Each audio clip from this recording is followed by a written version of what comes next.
pinaparumusat isang taon at 4 na buwan. Mahigit ako'y nasa isang siklo.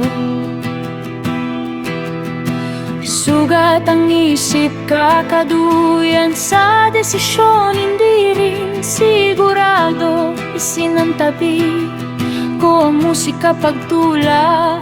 Pagiging malaya, akala ko'y dapat, at nawari ko na ang tanging resulta ay pagtigil ng guni-guni. Hindi ko napansin ng alon ng dagat. Hindi ko na kabisado ang numero sa orasan. Limot ko na ang pula sa kalendaryo. Nakalimutan ko na din tumugma. Nakalimutan ko ding mahalin ka. Hawak ko ang trabaho sa ngayon, kontrolado mo pa. Pero patuloy na bumubulong ang nakaligtaan. Tanging sana'y ang umusad. Nasubukan ko na puntahan ang lugar na dapat kasama ka. Nagawa ko ring makabalik ng matiwasay sa tahanan. At kahit marahan, lahat ay nakakalimutan ko ang pagtahan. Pero tila pagsasayang lamang ng oras. Dahil bawat hakbang ay pagbalingkas. Hindi ng pahina kundi alaala. Paano na lamang kung tinigalan kitang umalis, habang hindi pa puno ang oto ng bus. Buhat sa bagong daan, tabi ng terminal at labas ng gusali. Baho mo naman, baho mo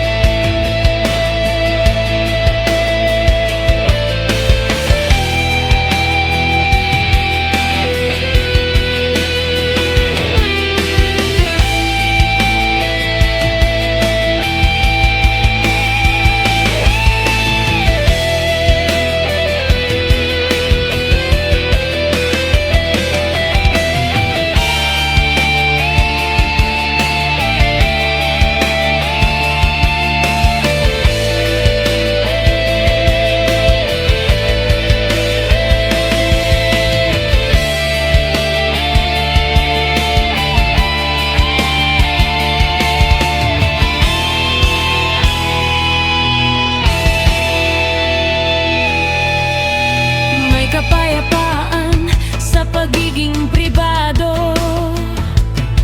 Mas payapa kapag hindi nila alam ang lahat ng nangyayari sa buhay mo. Sa katahimikan, naroon ang kalayaan na pumili ng walang panghusga. Maaari kang magkamali, matuto at umunlad ng hindi kinakailangang ipakita sa mundo. Ang